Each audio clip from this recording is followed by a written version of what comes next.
earlier, we are now streaming our financial tools segment live on Facebook.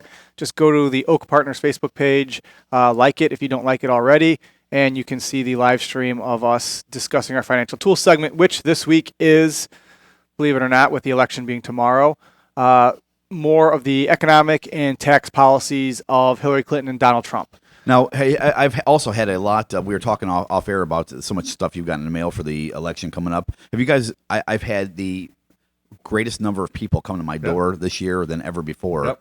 Anybody? You guys have that too, or We did. Okay, We did. Steve. I've had no people come to my door. My phone's ringing off the hook. Yeah, there's probably a certain income level that they come to. I'm on every do not call registry. Yeah, right. So. Possible as well. No, it's just weird though that They don't want my vote. I had somebody yesterday. A bus did come out to my neighborhood to ask me if they wanted me to, drive them to the polling place. Right, exactly. All right, go ahead. But only if What are I we doing? voted a certain way. That's not illegal, is it? No, not at all. So with the election being tomorrow and the market rallying today on, we'll call it favorable news for Hillary Clinton in that the, Department of Justice does not want to try to put her in prison.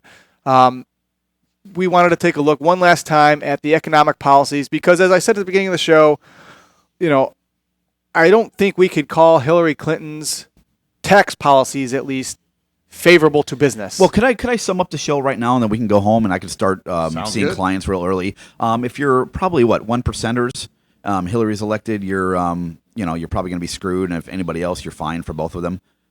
Yeah, Show over? it depends. It depends. Because with Trump's policies, and we'll get to this. Let's not jump ahead of ourselves too much here.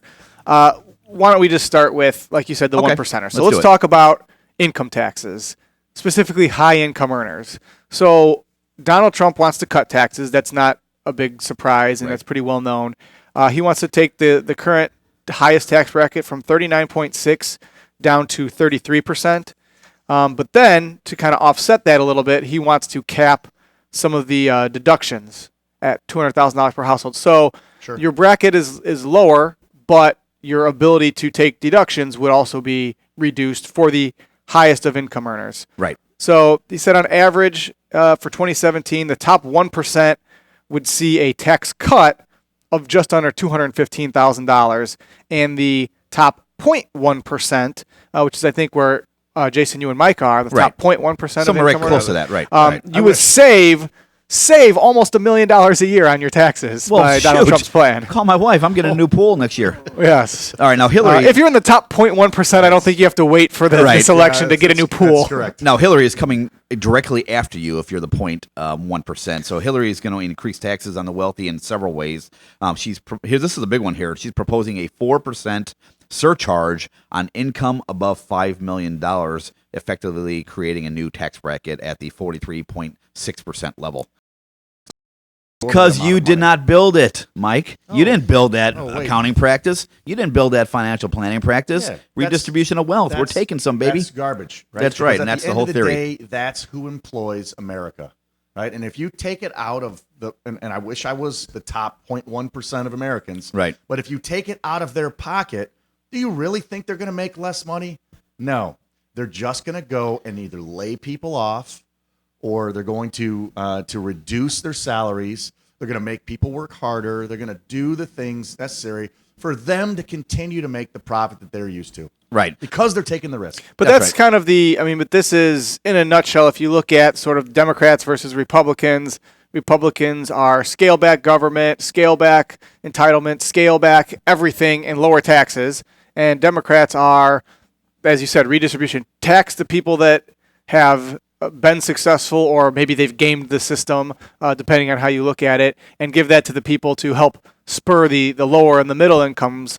But, I don't know that that's necessarily, as Mike and Jason, you were both pointing out, disincentivizing people from making lots of money isn't necessarily going to help incentivize people who don't make money. See how economics works in my mind is that the entrepreneurial capitalistic view in America, those who have succeeded one way or another, I work under the thesis that those people will give back in the form of jobs or philanthropy over time, regardless of governmental pressure. Maybe I'm naive by thinking that, but if you look historically, you look at some of the big business guys in the world, some of the Fortune 500 CEOs or what have you, it seems like everybody's doing their part as far as philanthropy goes or employment goes. Yeah, Don't but you? That's small government, though, right? Small Right. government. That's my vision. Small government says My view.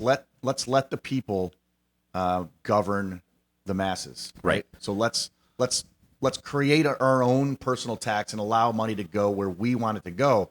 Big government says you don't have the right to do that. It's my right to distribute that wealth where I think it's most important to go. Right, exactly. And that's the problem with where we're at right now. in And that's, you know society. what? Let me say something. That's a great point there, because if people, if the 1%ers were going to pay more taxes like they will under Hillary, and that money was going to be redistributed to where they wanted it to go. One of our partners, Mario, says all the time, or said years ago, is that he wishes there was check boxes on your tax Oh, yeah. form, so you could say, Yeah. I Amen. want to put this much of my taxes here. That you'd have some discretionary portion of your taxes that you could sort of direct it to the programs that you. It has to go to the government, but you can sort of direct it where it was going. Maybe people would be. They still wouldn't want to pay taxes, but they might be a little bit more warm to that idea I don't than mind just paying going my into share. the abyss. Right? I don't think anyone actually minds paying their share. Right. It's when they look to the guy next to them, and he looks the same as they do, and they don't pay any taxes, or they pay less taxes. Or Yeah, if you don't and- agree, you don't agree where the money's going either. That's right. that's a hard But the- thing for me to To the stomach. abyss. But the fact of the matter is that in order to accomplish the things that the Democratic Party wants to accomplish, they need more money. So if you're going to try to appeal to voters, and you know that you need more money, because we all know universally nobody wants to pay more taxes. But if you can tell the vast majority of people, hey, you're not going to pay more taxes, and we're still going to do all these great beneficial things, they'll love it. And they say, well, how are you going to pay for it? Oh, don't worry. We'll just tax the rich. We'll make sure the rich, that's where the whole fair share thing can, we'll make sure they can afford it. The rich, we're going to take their money because they're probably cheating on their taxes anyways. So we're going to tax them more, and that's going to help us pay for all these other things that we want to pay, because there's a lot of things that the Democrats would like to spend money on, and there's some things that they need to spend money on, like Right. Obamacare, for example. Obamacare, with the premiums going up and it getting more expensive and insurers dropping out without being able to raise premiums, the government's going to have to, and maybe this is what they wanted all along, they're going to have to kick a lot more money into the program to get a lot more subsidies, maybe just pay for it altogether and put the whole country on some form of Medicaid and socialist medicine. And- they need money to do that. Right, Because so let's talk about the subsidies now aren't covering it. Right. So before we move on, I just you hit Obamacare here, and I just want to, Obamacare is always a theory for the last year or so until it actually hits home. So myself and my partner, okay, let's just throw the numbers out there real quick once and for all. I pay $400 a month for my insurance because I'm not For one more year. For one more year, because I'm safe from Obamacare. Thank God, for one more year. My partner, who is not, just went onto Obamacare, pays $1,000 a month for the same 4 people in his family that I have. Same insurance. Same insurance. Same I pay exact $400. insurance. He pays $1,000. He So please he tell has me. slightly worse insurance actually than you do. Okay, slightly worse. And- Okay, and I'm you sorry. make- Yeah, slightly worse insurance. So tell me. And you that make those- almost exactly the same. We amount make of almost money. exactly as my partner, for God's sake. And here's so what, you and tell here's me what that the works. government will say is that don't worry, subsidies. But subsidies kick in based on income. They don't kick in based on what your actual expense is. So you can get subsidies Sure. if your income's low, but you only have a very small insurance bill, so that where you can have no cost of insurance. But if you make over a certain threshold of income and it's not really that high of a threshold of income, I don't care if you've got 8 people in your family, you can have really expensive premiums, Yeah. like our other partner does, and no subsidy. Exactly. All right. So the 1%ers, as Hillary gets elected tomorrow, and of course we're saying this tongue in cheek, there could be the miracle on another On ice. miracle on the Hudson or a miracle on somewhere, but we're assuming that maybe she'll get elected here. Now, what about the middle class, Steve? We move on Yeah, to the so next we step here. assume that That's kind of the big we key. assume not all, but most of voting our base. listeners are not 0.1%, 0.1%ers. So maybe they say, forget those ultra wealthy. They need to pay more in taxes anyways. Middle class. Okay, Trump definitely wants to cut taxes on the middle class, reducing 7 tax brackets in the middle part of the curve down to 3. And the average middle income household would save about $1,000 a year in taxes. But you also get higher standard deductions, right? Yep, you So can get that would help offset some of those. Yep. So middle and but actually, some middle and lower income households would actually get a slight tax increase, Right. Because some of Okay. the deductions Some of the where you deductions were would paying go away. And again, nobody, not in my backyard. Nobody wants to. How dare rich people get tax cuts while I have to pay more? If you're a lower middle income person, but it's trying to sort of level out the playing field a little bit. So average, it's about $1,000 back in your pocket. A little bit of something. No, That's one kind of the tough plan ones here is the Trump is also looking to eliminate the head of household filing, which that's kind of be huge big. here. It could be for single parents and what have you, a little bit higher tax bracket. Now Hillary, when it comes to middle class, she's not doing anything, right? We're gonna Very, very, very, leave it at it very, is, based on what very, she very says. slight cut. That's what she says. $100 would be the average savings for middle income families. It would be $100 a year. Okay. All right, so nominal, right? So more of the same. Right, More of and the same. again, when we have a democracy and we vote and the results are based on the number of people voting, there are a lot more people in low and middle income households than there are people in the highest households. Just by the Right. 1% is the top 1% So of when the we're- people. when So we're that's looking for 99% numbers- of people are not in the 1%. So if you say to 99% of the people, we're going to fund all this stuff without raising your taxes, that sounds pretty good to them, right? Yeah. Well, let's go. Before we even move on to the next one, let me bring up something on this point here, a little bit off the cuff here. So Hillary here, we're looking at 95% of the public that's barely going to move here as far as taxes when she's Because there. you don't destroy the people that are voting for you. That's right. Right? Well, So exactly. that at the end of the day, you just make sure that you're protecting the voting base. Right? So isn't that's the key. So really, just like Obama, it's really not going to be about the economy, right? Her presidency. It's going to be more about social issues, immigration. It's Is going it to be. ever? It's going to push the Democratic agenda. it's a a little lot. further. It's a let's lot. keep the big government going. Let's keep pushing the envelope. Let's keep spending money. Let's figure out where we get it later. Well, that's the psychology lesson for the day is people vote with their hearts. They vote with their emotions. They don't vote, or not everyone, but most people don't vote based on just numbers and logic and pure pragmatism. They vote with feelings. That's why all Hillary Clinton's ads right now are about how Donald Trump's a mean person, because they're trying to motivate people to vote based on emotion. And emotionally, this sounds great. Oh, we're going to take some money from the big evil corporations and the hedge fund managers right. and all these other big bad guys, and we're going to give it to the people that need it. That sounds wonderful. It sounds wonderful. It sounds altruistic, and I get it, right? Utopia sounds like a great place to live.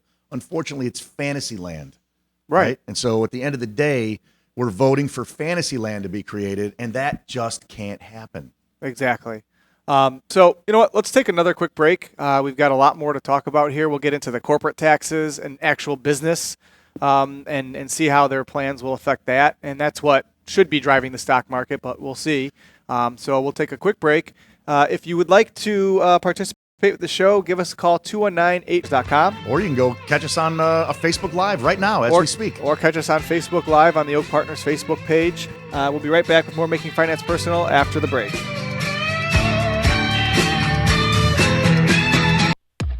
In the spirit of giving back to the community that Oak Partners Wealth and Retirement Planning has maintained for 23 years, they would like to offer free advertising to local charities during the Making Finance Personal show.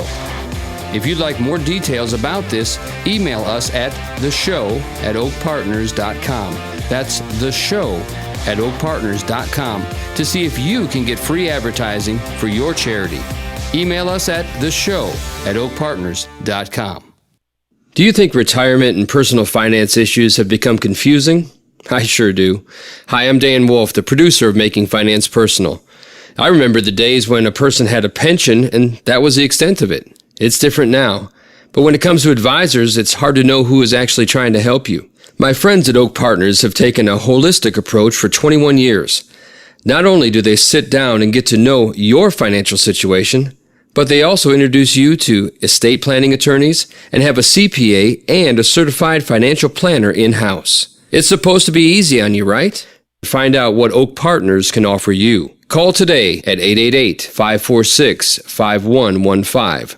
That's 888-546-5115, or go to oakpartners.com. That's oakpartners.com. Independent financial advice and a whole lot more. oakpartners.com. Investing involves risk. Securities and advisory services offered through SII Investments Incorporated, member FINRA, SIPC, and registered investment advisor. Oak Partners and SII are separate companies.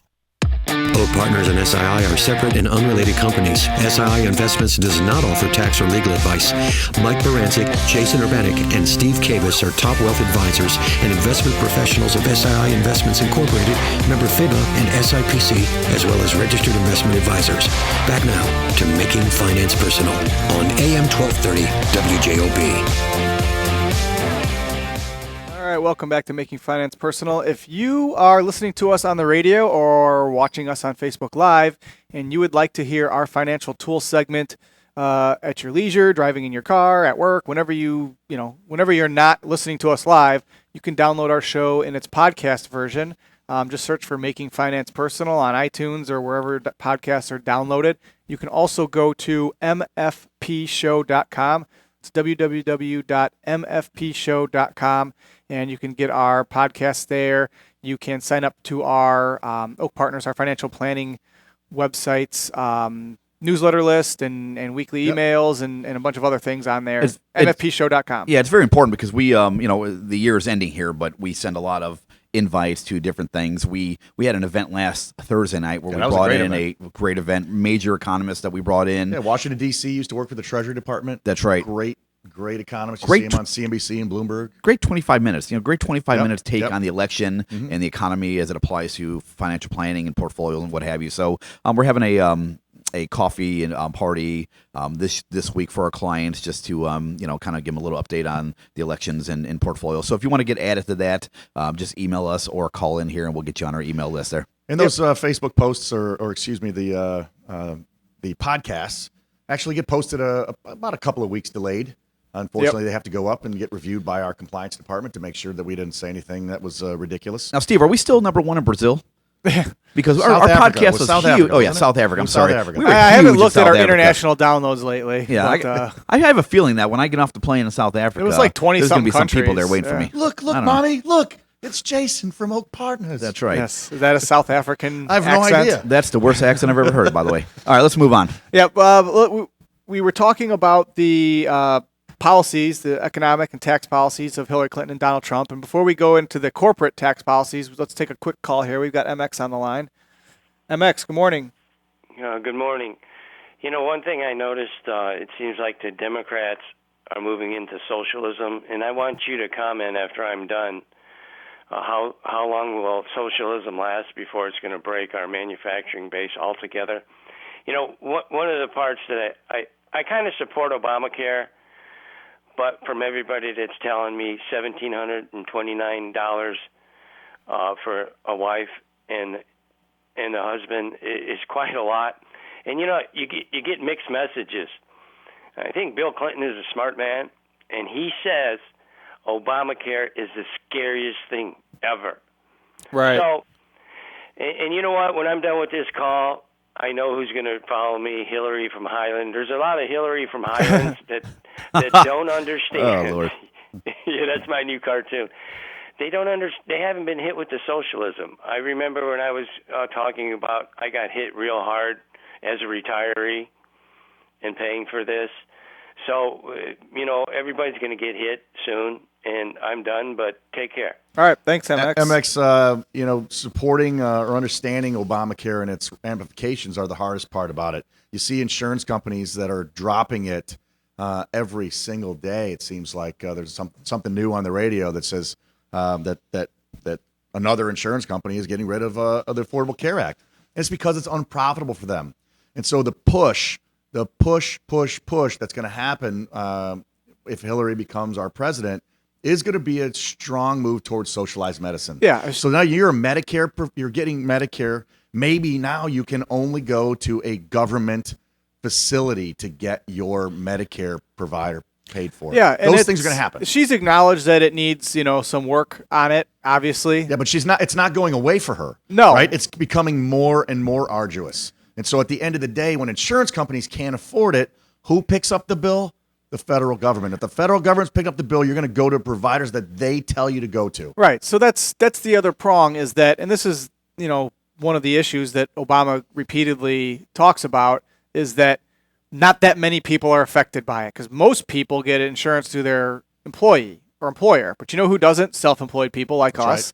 And there's a lot of other people that work part-time, people that work for smaller companies. Maybe they people don't that worked get it. for a larger company that went bankrupt. Yes. I know a lot of people along the lakefront that their company went bankrupt and now they're in trouble. Yeah, so Now they have to go out so and the find small insurance. business owners that are supposedly the lifeblood of our economy are getting it's very prohibitive. These premiums, this limitation. Friend of mine has a child with some digestive issues, and they go to see a specialist in Chicago. In the state of Indiana, the new plans that are coming out, because they were on a grandfathered plan that is no longer, they can't go to Chicago anymore because they can't leave the state for their care from the insurance company. So they Right. now have to start going to Indianapolis doctors, all new everything, because of the care and the new policies. All right, enough about the healthcare. All right, let me talk about one more thing MX said because it's very, very important to me as well. Now, we're going to get to it in a minute here, corporate inversions, so I won't say too much. But in my opinion, besides fighting terrorism and military and the protection of our country, I don't know any greater subject that a politician can fight for is the tax rate for corporations Sure. or tax inversion. I think that the loss of industry, the loss of manufacturing, like MX speaks of, is crucial. When we have the most oppressive corporate tax rate Right. in the modern world, the most oppressive corporate tax rate in the modern world, it becomes painful for businesses to start here, right? So while we've become the innovative country around the globe where we create things and then we send them somewhere else to get built because we can't afford to build them here. When they won't even start up here anymore, Right. they go somewhere else. We're in trouble, guys. Right. Right. We're in But, trouble. But you know what? That's that's very hard though, because corporate inversion starts with not only the tax policy and the home country here of the United States, but it starts with the fight over minimum wage. It's the illegal immigrants. It's tied to immigration. The corporations leaving here is so. There's so many moving parts to that. It's not just giving them a favorable tax rate. It's making it competitive for them to stay here against the rest of the world. So we'll talk about that in a second. Yeah, so let's talk about that. The corporate taxes and the carried interest loopholes and the inversions all kind of lumped together here. So Trump wants to cut the corporate rate from 35% to 15%. So that's a major change. That's And substantial. his theory is that that's going to bring manufacturing and just bring companies and offshore overseas cash and bring all this stuff back to the U.S. by dangling that carrot of low taxes. Yeah, but Right. he's also talking about closing some of the so-called, and I'll use quotation marks, and you can only see it if you're on Facebook Live, closing some loopholes, Right. right? So if your tax rate is lowered to 15% from 35%, but yet all of these shell game loopholes that potentially, like carried interest and things of that nature, Right. that billionaire businessmen are using, then effectively your tax rate should go down, but it won't be by 20%. Yeah, if his plan doesn't bring more business to the U.S. and more earnings to the U.S., it would cost approximately, according to the Nonpartisan Tax Foundation, $1.5 trillion. Ouch. In revenue, decreases to the government. Yeah, but the thought would be that it would be of a larger pool, Right. and that's his theory, is that by lowering the rate, you become more competitive, you bring in more dollars because it's a smaller percentage of a larger number. Yeah, and to be fair, it's not it's not just our corporate tax rate that causes manufacturing to go elsewhere. I think we talked about it on the show a few weeks ago. Ford manufacturing small cars in Mexico. The reason they're doing that is not the 35% tax rate. It's because there are tariffs on cars made in America in other countries in the world. So by manufacturing the cars in Mexico, $2,000, $2,500 tariffs, which is the entire profit margin on those cars, Right. they don't have to deal with that. So it's other countries' tax policies and policies that are sort of offsetting that. Right, and that's what Trump's been talking about his whole campaign is the inequity in trade deals and those type of things. So that's, again, we're living a twisted world here. So yeah, you're right, Steve. It's not just about the rates; it's about the tariffs and the trade deals. And I think you almost have to, and this won't happen with Hillary for sure. And I'm not saying that to be mean, but you almost need a do-over as far as the economy of our country and the trade deals and inversions. You need a sit-down powwow with Fortune 500 CDs and the government and kind of fixed a million things at once, Yeah. not just one thing. And that's why the market was so scared of a potential Trump presidency, is because a lot of his rhetoric of tearing down trade deals would be, in theory, bad for Right. manufacturing and exporting things in the U.S. until they were rebuilt. And of course, Donald Trump's the greatest negotiator in the history of the world, and they would all be, just fantastic trade deals. But we'd be redoing Fantastic, all of them. huge. Yeah. So, Hillary Clinton, if you don't know, has no intention of changing the corporate tax rate at all. So that's sort of where homeostasis, business as usual, keep everything as is. That's why the market sort of likes the idea of her doing that. Plus, depending on who you talk to, she bashes Wall Street, in public speeches, but then she's also cozy with Wall Street. So maybe some of her policies wouldn't be so bad But I think for the markets. we talked about corporate inversion earlier. They both feel strongly about financially discouraging people from, or corporations from, this corporate inversion policy, which means that you basically merge with another company outside of the United States in a country that has favorable tax rates, and then that company in that other country becomes the parent company, and so you're then subject to their tax rates and not double taxation. Right. And that's just make it hard to actually do that. Corporations want to be here, by the way. Isn't it as simple as saying, what do I have to do to allow you to be here and fix that problem? Yeah, be where your want consumers business, are. Yeah, if you want business to be here, that is. That's right. Right. Did they want business to be here? I don't know. assume that both candidates would like businesses to be in the U.S. so that Do we they? can have employees and have a nice lifestyle and everything there. Well, you ask the Well, if you thousands of alienate- manufacturing jobs that's left the United States in the last 10 years. You know what I mean? Do they want businesses to be here?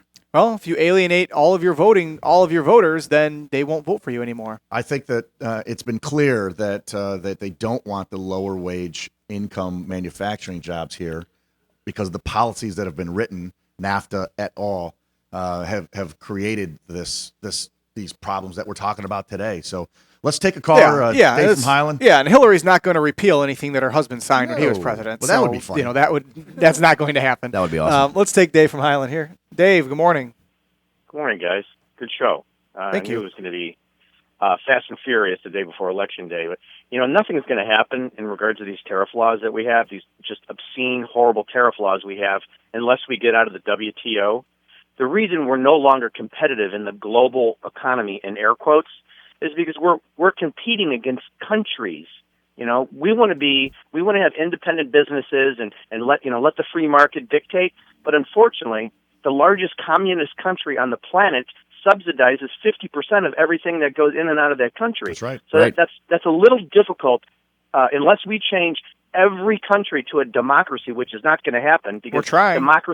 democracy doesn't work for tribal countries. Okay, it doesn't work. It's not going to happen, and it never has, especially in the Middle East. It's just not going to happen. Now, Dave, you Until make a we great change you make that a great structure. point there. Very, very good point. But can we outlast China?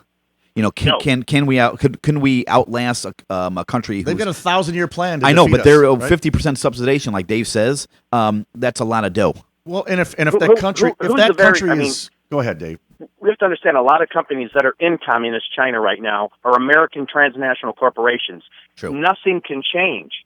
It would be just catastrophic to this country and the global economy, which I hate. And I'm not a real big fan at all of the WTO because that restricts everyone from doing everything, especially this country. I don't see anything changing on Wall Street. And my last question to you guys, if the taxes are so horrible, why, when the personal tax rate was 92% under Eisenhower in the 50s, it was the most profitable time in this country's history?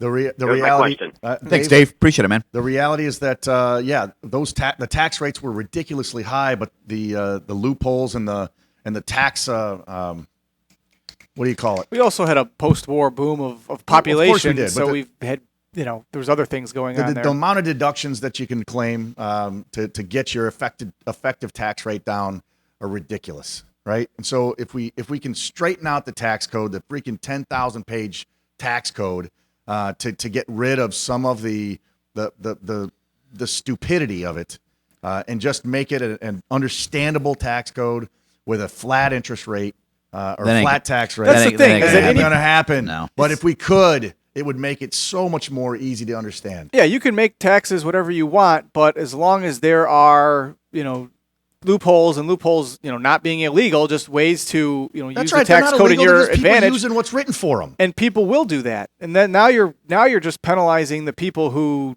don't have the means to have the accountants that can figure out ways to save on taxes. You're not, the ultra wealthy are going to pay practically what they want to pay in taxes because they've got the power and the means to have the attorneys and the That's right. accountants to, fight the As long as the IRS. code is written the way that it is, as long as the code is lobbied to be written the way that it is by the people that have the money to lobby for it, we're going to have these inequities. Now, Dave makes a great point. I've been sitting here pondering a little bit on a live radio show, but corporations versus countries.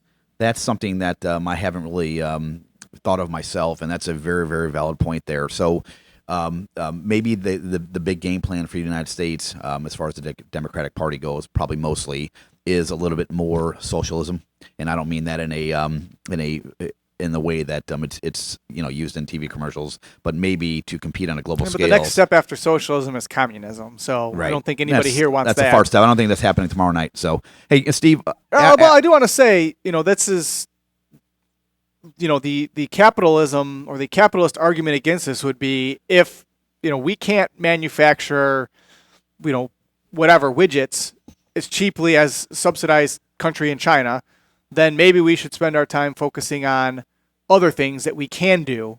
And what that has been is a lot more service and a lot less manufacturing. Building websites? There's a lot of other things that we can do here. Now, at a certain point, there's a scale that's got to be in balance.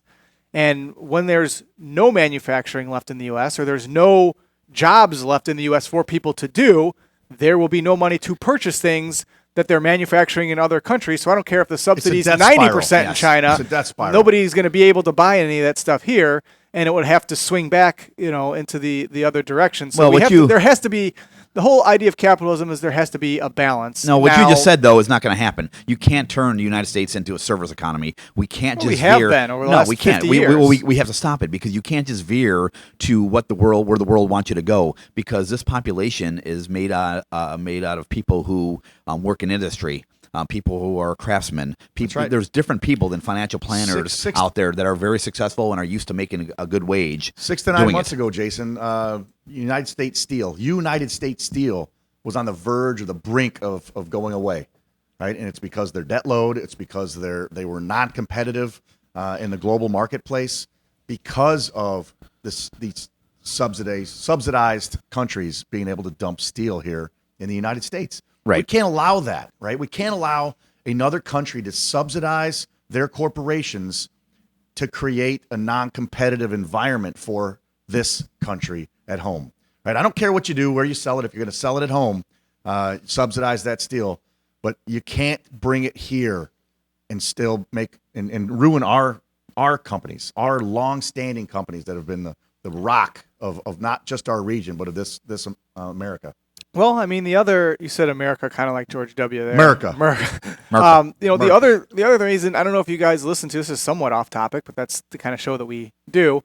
Elon Musk, giving his speech last week, was talking about how he thinks robots will take over most of the job, certainly manufacturing, but also, truck driving and all these other things, and that we either have to find other things to do, or in his mind, we're going to turn into this socialism of just everybody's going to get their government stipend, and then maybe you have a job to do something to make a little bit extra. That this is sort of the future, and he can't see any way that doesn't happen with robots, the way we're moving towards automation. Robots and things like that. You're Yes. talking about the biggest freaking conflict of interest ever. Right now, our immigration policy is letting thousands of immigrants into this country, and you're talking about robots. So now what are we doing? Where I'm are not these people talking going to about work? 4 years from now. So we got I'm the talking American- about 40 years from I know now. we got the American worker battling for his industrial job, the plumbers and people like that, and then you've got the immigration problem that we have fighting for those jobs, and now you're talking about robots. Well, what's China going to do? And we don't need to import cheap things from China because we can make them here cheaper because there's robotic arms. Well, that that's are my making whole them, purpose. What I told Dave. I don't is that believe that's an election I'll ask topic him. at this point. Robots should be see part of every election. I don't see my notes on No, but robots. it all comes down to the economy, though. Where this world's going, and it all starts with tomorrow. Tomorrow's the next step with the election into where this country is going to go economically. Now, as far as the market goes, the market is holding up there for those investors. what to watch for. We get a lot of questions about what to do before the election and those type of things. It looks like the market's going to hold up on the basis of certainty. Well, we had 7 out of 8 down days out of the last 8 days. Yes. 7 of them were down days. That's right. And so, there was a lot of trepidation. There is a lot of trepidation. Today, it becomes clearer that the market doesn't want change, as we've talked about early on. The market doesn't like change, and Hillary Clinton is more of the same.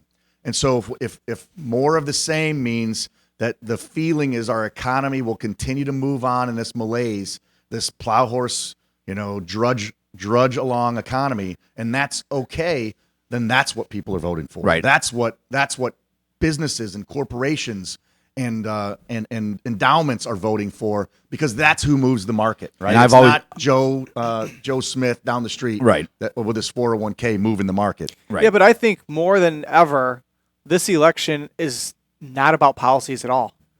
People are not voting for policy this election. People are voting for personality.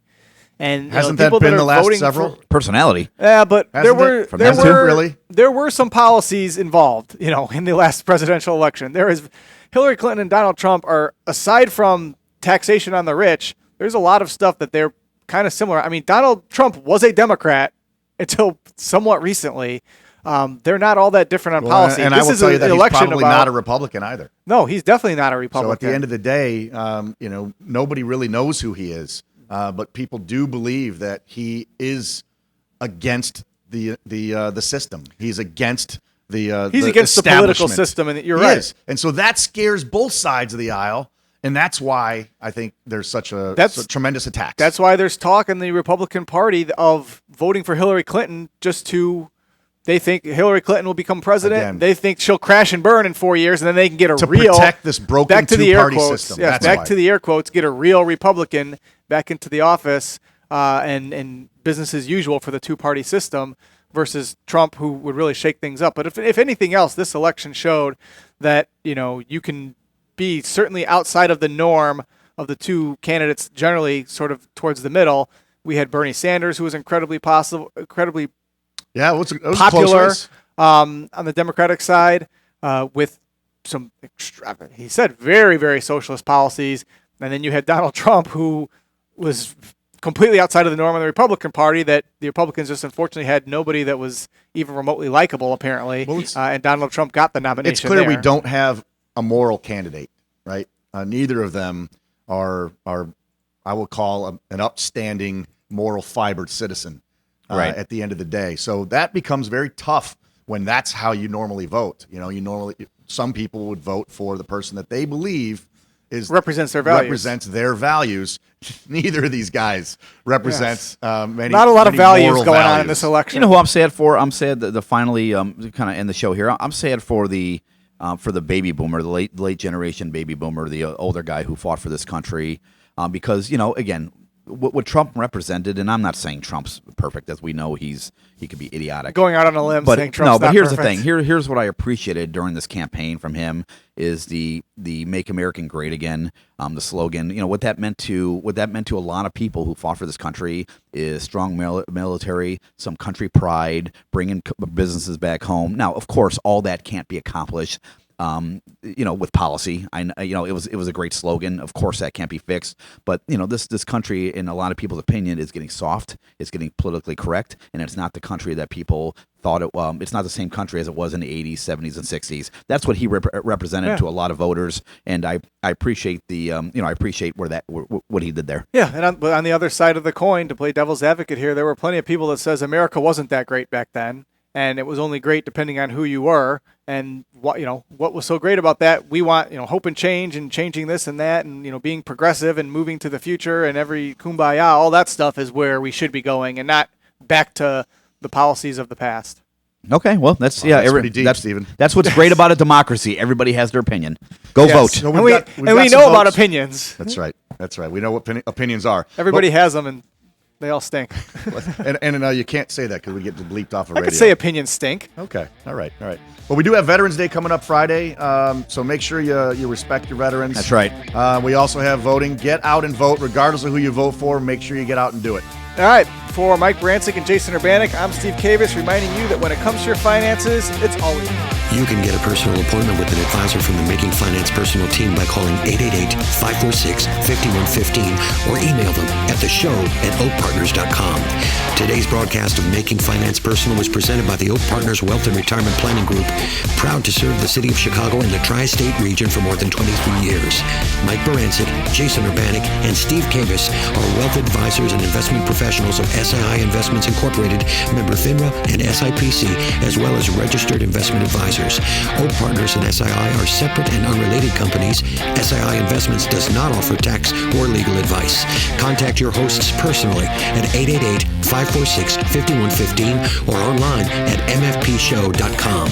You can email your questions to theshow@oakpartners.com. Be sure to tune in to Making Finance Personal each and every Monday at 9 a.m. on AM 1230 WJOB. Opinions and commentary discussed in Making Finance Personal are not intended to convey specific investment or financial advice, nor is it intended to recommend any specific investment or financial product. All opinions expressed are the opinion of the commentator or guest and not the opinions of SII Investments or Oak Partners.